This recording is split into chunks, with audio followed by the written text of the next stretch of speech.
अगर हम कल्पना करें 1947 की एक बहुत ही पुरानी जर्जर सी डायरी की और उसके पन्ने पलटें जो एक अमेरिकी सैन्य नर्स ने लिखे हैं। हाँ, और सबसे दिलचस्प बात यह है कि इन पन्नों में किसी युद्ध के मोर्चे या घायलों के इलाज का कोई जिक्र नहीं है। बिल्कुल नहीं, बल्कि इसमें तो एक बेहद सुरक्षित बंद कमरे का वर्णन है जहां ये नर्स एक ऐसे प्राणी के सामने बैठी है जो जो पृथ्वी का है ही नहीं।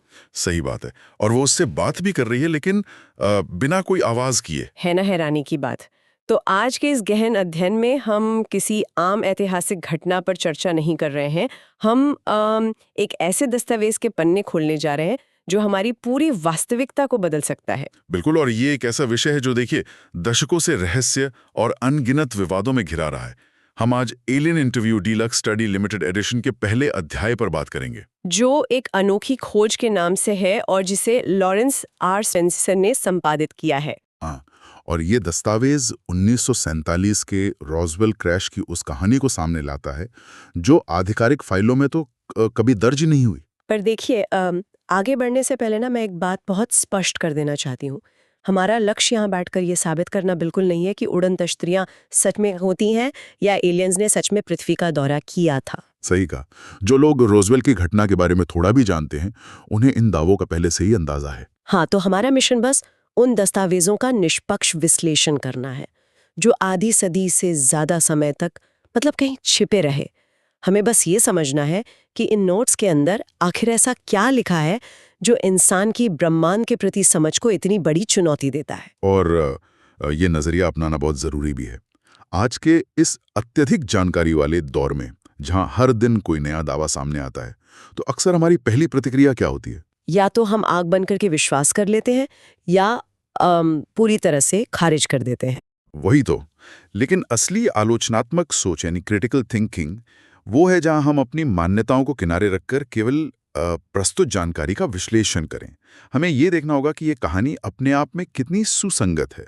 तो चलिए माँ इस कहानी की शुरुआत करते हैं। लेकिन एक बहुत ही मजेदार बात है, इन दस्तावेजों के सामने आने की कहानी 1947 के न्यू मैक्सिको रेगिस्तान से शुरू नहीं होती है। हाँ, ये एक बहुत बड़ा ट्विस्ट है। ये कहानी असल में शुरू होती है साल 2007 में। और 2007 में मतलब घटना के इतने सालों बाद। बिल्कुल। साल 2007 में संपादक लॉरेंस आर स्पेंसर को एक बिल्कुल अनजान महिला का ईमेल आता है। अच्छा। और महिला का कहना था कि उसके पास एक मृत नर्स मटिल्डा ओडोनेल मैकलरॉय, उनका पुराना सामान कुछ गत्ते के बक्सों में पड़ा है। कुछ टाइप की हुई फाइलें और पुराने पत्र है ना? हाँ, बिल्कुल। ये तो मतलब ऐसा हो गया है जैसे किसी पुरानी हवेली की अटारी में कोई टाइम कैप्सूल मिल जाए जो इतिहास की किताबों को पूरी तरह से पलट सकता है। लेकिन मुझे एक बात खटक रही है। क्या?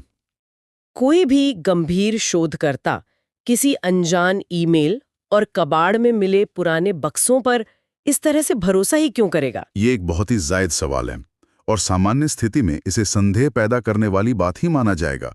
कोई भी गंभीर शोधकर्ता बिना आधिकारिक मुहर के किसी दस्तावेज को महत्व नहीं देता। हाँ, स्पेंसर खुद भी तो शुरुआत में नहीं मान रहे थे ना? बिल्कुल। स्पेंसर शुरुआत में गहरे अविश्वास में थे। उन्होंने इन कागजों को लगभग खारिज ही कर दिया था। लेकिन देखिए, जब बात ऐसे विषयों की हो जहां आधिकारिक संस्थाओं पर जानकारी छिपाने का आरोप हो, तो वहां संदेशवाहक से ज्यादा संदेश की गहराई जांचना दिलचस्प हो जाता है। मतलब वो किसने भेजा है इससे ज्यादा ये महत्वपूर्ण है कि उसमें लिखा क्या है। एकदम सही। जब स्पेंसर ने उन पुराने पन्नों को पढ़ना शुरू किया तो उसमें दर्ज सैन्य विवरण, तारीखें और मनोवैज्ञानिक गहराई इतनी सटीक थी कि अब उन्हें रुककर सोचना पड़ा। लेकिन क्या महज सटीक विवरण होने से कोई डायरी असली हो जाती है? मेरा मतलब है, कोई बहुत अच्छा साइंस फिक्शन लेखक भी तो 1940 के दशक की शब्दावली का इस्तेमाल करके एक बेहतरीन कहानी गढ़ सकता है। बिल्कुल कर सकता है। और इसीलिए स्पेंसर का इस पूरी किताब को लेकर जो रुख है वो बहुत संतुलित है। उन्होंने कहीं भी ये दावा नहीं किया कि ये पूर्ण सत्य है। उनका तो स्पष्ट कहना था कि मैं साबित नहीं कर सकता कि ये असली हैं, पढ़िए और खुद फैसला कीजिए। हाँ, उन्होंने इसे एक अकादमिक अभ्यास की तरह पेश किया है। हम इसकी सत्यता पर बहस करने के बजाय इस बात पर ध्यान दे सकते हैं कि ये दस्तावेज किस तरह की वैचारिक दुनिया बनाता है। ये नजरिया मुझे ठीक लगता है। तो अगर हम सिर्फ संदेश पर ही ध्यान दें तो सबसे पहला सवाल यही उठता है कि ये नोट्स लिखने वाली मटिल्डा आखिर थीं कौन? दस्तावेजों के अनुसार मटिल्डा द्वितीय विश्व युद्ध की एक बेहद अनुभवी अमेरिकी आर्मी नर्स थी। और 1947 में रॉसवेल असल में कोई साधारण एयरबेस नहीं था, बल्कि एक सैन्य अस्पताल के रूप में भी काम कर रहा था, है ना? सही कहा।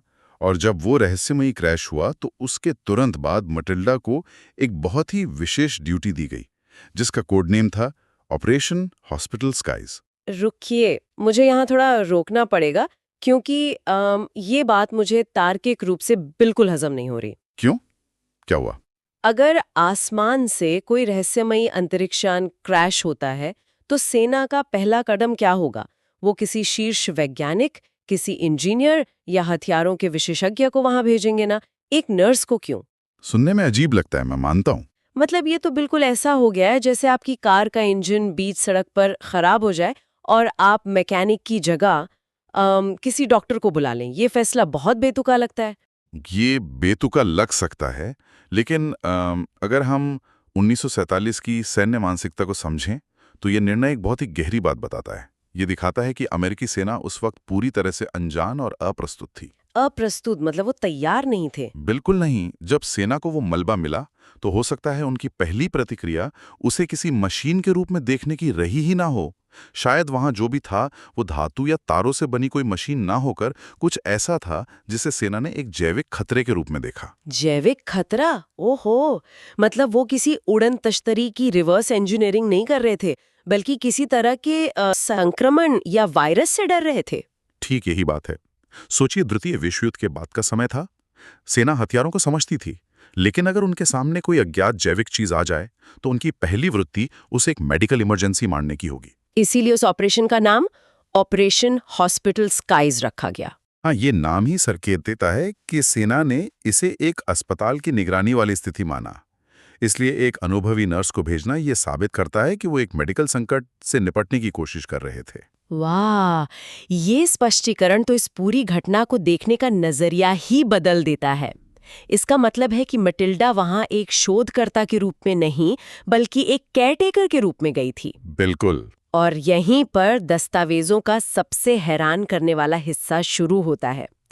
मटिल्डा का सामना उस चीज से होता है जिसके लिए उसे बुलाया गया था, एक जिंदा एलियन प्राणी जिसका नाम नोट्स में एरिल बताया गया है। और एरिल के साथ मटिल्डा की यही बातचीत इन दस्तावेजों की जान है।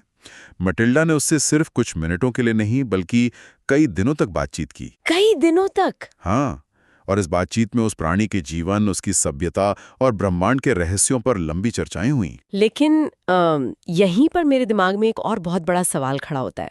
देखिए, जब दो अलग अलग देशों के लोग मिलते हैं तो उन्हें एक ट्रांसलेटर की जरूरत पड़ती है। सही बात है। यहाँ तो हम दो अलग अलग ग्रहों या शायद अलग आकाश गंगाओं की बात कर रहे हैं।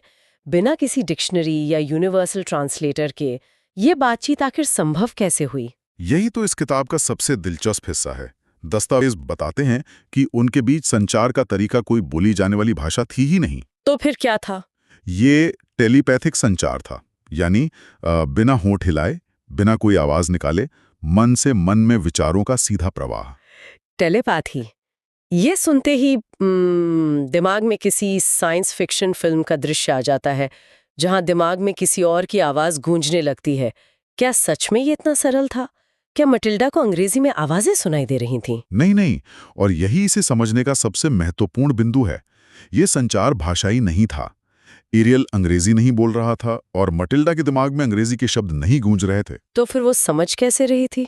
टेलीपैथी यहाँ शुद्ध अवधारणाओं, छवियों और भावनाओं का सीधा प्रवाह है। ये थोड़ा जटिल लग रहा है। अवधारणाओं का सीधा प्रवाह, इसका मतलब क्या हुआ? देखिए, इसे इस तरह समझिए। जब हम कोई सेब देखते हैं तो हमारे दिमाग में सिर्फ सेब शब्द नहीं आता। हाँ, उसका रंग, स्वाद सब आता है। बिल्कुल, हमें उसका लाल रंग, आकार और उसे खाने का अनुभव सब एक साथ महसूस होता है। तो एरिल मटिल्डा को शब्दों की बजाय सीधे वो पूरा अनुभव या विचार चित्र भेज रहा था। अच्छा, तो ये कान से सुनकर प्रोसेस करने वाली चीज नहीं थी? एकदम सही। ये सीधे चेतना के स्तर पर जानकारी का आदान प्रदान था। ये कल्पना करना ही कितना अद्भुत है। मतलब कोई भाषा की बाधा नहीं, सीधे चेतना का जुड़ाव। और इसी वैचारिक आदान प्रदान के दौरान एरिल ने एक बहुत ही गहरी बात कही जो इन नोट्स में दर्ज है। हाँ, वो ब्रह्मांड वाली बात। हाँ, उसने कहा हम सिर्फ एक प्रजाति नहीं हैं, हम ब्रह्मांड का एक हिस्सा है जहां हजारों प्रकार के जीवन रूप हैं। अगर हम इस एक कथन को थोड़ा डिकोड करें ना, तो ये मानव सभ्यता के लिए एक बहुत बड़ा वैचारिक झटका है। ये हमारी मानव केंद्रित विचारधारा को पूरी तरह से ध्वस्त कर देता है। मानव केंद्रित विचारधारा मतलब ये सोचना कि इंसान ही इस पूरे ब्रह्मांड में सबसे महत्वपूर्ण है। बिल्कुल। सदियों से हमारा दर्शन, हमारा विज्ञान, हमारे धर्म सब इसी धारणा पर टिके हैं कि पृथ्वी ब्रह्मांड का केंद्र है और इंसान सृष्टि की सबसे विशेष रचना है। लेकिन एरिल का ये कहना कि हम ब्रह्मांड का एक हिस्सा है, ये बताता है कि हम इस विशाल नाटक में मुख्य पात्र नहीं हैं। वही तो, हम उस अनंत जाल का महज एक छोटा सा हिस्सा है। ये विचार इंसान के अहंकार को चकनाचूर करने वाला है। सच में ये एक विनम्र कर देने वाला विचार है। लेकिन इतनी गहरी जानकारी को सिर्फ एक कहानी की तरह पढ़ना काफी नहीं लगता, और शायद यही कारण है कि स्पेंसर ने इसे किसी आम उपन्यास की तरह प्रकाशित नहीं किया। बिल्कुल नहीं। कि यूनिवर्सिटी का कोई भारी भरकम शोध पत्र हो। और स्पेंसर का उद्देश्य भी यही था। जब आपके पास इतना बड़ा दावा हो जो वास्तविकता की सीमाओं को ही चुनौती देता हो, तो उसे सिर्फ एक मनोरंजक कहानी कहकर नहीं छोड़ा जा सकता। हाँ, इसे शोध का विषय बनाना जरूरी है। बिल्कुल। स्पेंसर चाहते थे कि पाठक इन दस्तावेजों को एक इतिहासकार या एक विश्लेषक की नजर से पढ़ें। और मैंने देखा कि इस विशेष संस्करण में हर पेज के नीचे फुटनोट्स दिए गए हैं। मतलब अगर मटिल्डा ने किसी विशिष्ट सैन्य अधिकारी का नाम लिया है या 1947 की किसी तारीख का जिक्र किया है, तो फुटनोट्स में उसे समझाया गया है। और अंत में एक बहुत ही विस्तृत इंडेक्स भी है। हाँ, तो ये तो किसी साइंस फिक्शन थ्रिलर को एनसाइक्लोपीडिया की तरह पढ़ने जैसा हो गया। आप सही कह रही हैं।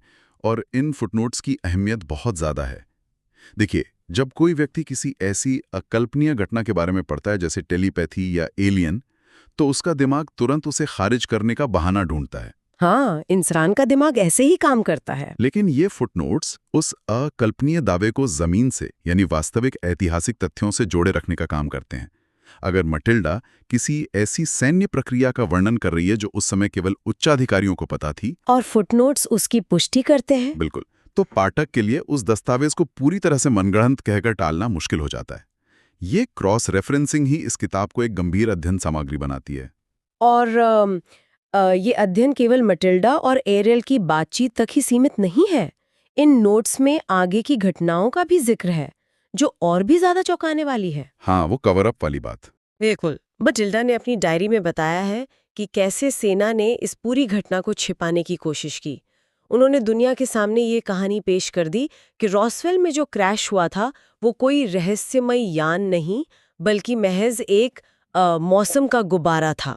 ये मौसम का गुब्बारा वाला स्पष्टीकरण ना, ये संस्थागत मनोविज्ञान का एक बहुत ही क्लासिक उदाहरण है। इसे समझना बहुत जरूरी है। संस्थागत मनोविज्ञान मतलब सरकारी संस्थाएं कैसे सोचती हैं। हाँ, जब कोई शक्तिशाली संस्था जैसे कि सेना किसी ऐसी चीज का सामना करती है जो उनकी समझ और उनके नियंत्रण से पूरी तरह बाहर हो, तो उनकी पहली प्रतिक्रिया हमेशा रक्षात्मक होती है, बचाव करने वाली। बिल्कुल। अगर वो जनता को ये बता दें कि कोई ऐसी उन्नत सभ्यता मौजूद है जिसके सामने हमारी पूरी सैन्य शक्ति बौनी है, तो इससे समाज में भारी दहशत फैल सकती है, अराजकता मच जाएगी। वही तो। इसलिए सच्चाई को छुपाने के लिए वो एक सबसे साधारण, सबसे उबाऊ और सबसे हानिरहित स्पष्टीकरण चुनते हैं, जैसे कि मौसम का गुब्बारा। ये तो साफ तौर पर संस्थाओं के डर को दर्शाता है। वो अज्ञात से डरते हैं और उस डर को छिपाने के लिए कहानियां गढ़ते हैं। तो अगर हम इन सारे हिस्सों को एक साथ जोड़कर देखें, 2007 में मिले वो बक्से। हाँ, वो धूल भरे बक्से, 1947 के अस्पताल में एक नर्स की ड्यूटी, चेतना के स्तर पर हुई बातचीत, फुटनोट से भरी किताब और सेना का वो मौसम के गुब्बारे वाला कवर अप, ये पूरा परिदृश्य हमें आखिर समझाता क्या है? ये पूरी चर्चा हमें ये समझाती है कि ये विषय केवल एक क्रैश या किसी एलियन तक सीमित नहीं है। ये मानवीय प्रतिक्रियाओं और हमारी अपनी संस्थाओं की सीमाओं का दस्तावेज है। बिल्कुल। ये सोचने पर विवश करता है कि जब हमारे सामने कोई ऐसी जानकारी आती है जो हमारी पूरी दुनिया की समझ को ही बदल दे, तो हम कैसे प्रतिक्रिया देते हैं? क्या हम उसे खुले दिमाग से स्वीकार करने के लिए तैयार हैं, या हम उस सच्चाई को किसी पुराने बक्से में बंद करके अटारी में छिपा देंगे? ये सवाल सच में इस पूरी घटना के केंद्र में है। मटिल्डा के नोट्स महज एक विज्ञान कथा नहीं है, ये एक आईना है जिसमें इंसानियत अपना ही अक्स देख सकती है। ये देख सकती है कि विशाल ब्रह्मांड के सामने हम कितने छोटे हैं। सही बात है। ये सैन्य इतिहास, व्यक्तिगत डायरी और अंतरिक्ष के रहस्यों का एक ऐसा दिलचस्प संगम है जो किसी को भी सोचने पर मजबूर कर देगा। और चूंकि हम इन दस्तावेजों और टेलीपैथी के विज्ञान की इतनी गहराई में उतर ही चुके हैं, तो एक ऐसा अंतिम सवाल उभर कर सामने आता है जो इन नोट्स में स्पष्ट रूप से तो नहीं लिखा है, लेकिन पूरी कहानी पर एक बहुत बड़ा प्रश्न चिन्ह लगा देता है। अच्छा, ऐसा कौन सा सवाल है जो अभी भी अनसुलझा है? देखिए, हमने टेलीपैथिक संचार पर चर्चा की। हमने समझा कि इसमें भाषा नहीं होती, बल्कि शुद्ध अवधारणाओं का प्रवाह होता है। हाँ, विचारों का सीधा प्रवास। लेकिन जरा एक कदम पीछे हटकर सोचिए, अगर एल की वो पूर्णता ब्रह्मांडीय अवधारणाएं मटिल्डा के दिमाग में प्रवाहित हो रही थीं, तो एक इंसान के दिमाग ने उन अकल्पनीय विचारों को डिकोड कैसे किया होगा? मतलब विचारों को समझने की जो प्रक्रिया है, आप उसकी बात कर रहे हैं? बिल्कुल। जब भी हमारे दिमाग में कोई नया विचार आता है, तो हमारा मस्तिष्क उसे समझने के लिए हमारी अपनी भाषा, हमारी यादों और हमारे पुराने अनुभवों का इस्तेमाल करता है, जिसे हम एक तरह का फिल्टर कह सकते हैं। हाँ, ह्यूमन फिल्टर। तो क्या यह संभव नहीं है कि मटिल्डा ने एल से जो कुछ भी समझा और अपनी डायरी में अंग्रेजी शब्दों में लिखा, उसमें अनजाने में उसकी अपनी इंसानी भावनाएं मिल गई हों? अरे, ये तो मतलब 1940s के दशक के उसके अपने डर, उसकी धार्मिक मान्यताएं और कल्पनाएं, क्या वो सब उस जानकारी में मिक्स नहीं हो गई होंगी? ओह, ये विचार तो इस पूरे दस्तावेज को देखने का नजरिया ही बदल देता है। यही वो गहराई है जहां हमें जाना चाहिए।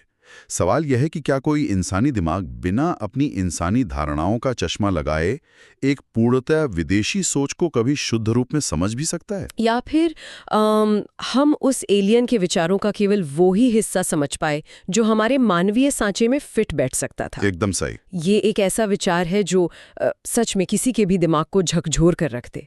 इसका मतलब है कि मटिल्डा की डायरी शायद उस प्राणी की पूरी सच्चाई है ही नहीं, बल्कि उस सच्चाई का वो वर्जन है जिसे एक इंसानी दिमाग बर्दाश्त कर सकता था। बिल्कुल। ये तो हमें ब्रह्मांड के रहस्य से ज्यादा खुद इंसान के दिमाग की जटिलताओं के बारे में सोचने पर मजबूर करता है। रात के आसमान की ओर देखते हुए ये सोचना कि वहां कौन है अब शायद काफी नहीं लगता। सही कहा। असली सवाल ये है कि अगर वो असीम ब्रह्मांड हमसे संपर्क करना भी चाहे, तो क्या हमारा ये इंसानी दिमाग उसे पूरी तरह समझने के लिए कभी सक्षम हो पाएगा? ये एक ऐसा विचार है जो लंबे समय तक सोचने पर मजबूर करेगा। इस दिलचस्प चर्चा में बस इतना ही।